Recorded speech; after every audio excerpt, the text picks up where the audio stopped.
How to use someone's sound on TikTok. Hi guys, in this video I'm gonna show you how to use someone's sound on TikTok. So first thing, go to your TikTok. Now I'm playing some videos.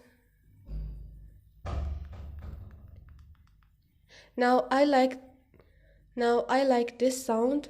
All you need to do is click on the sound name in the screen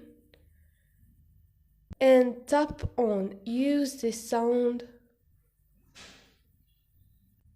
and click on record. And now click on check icon.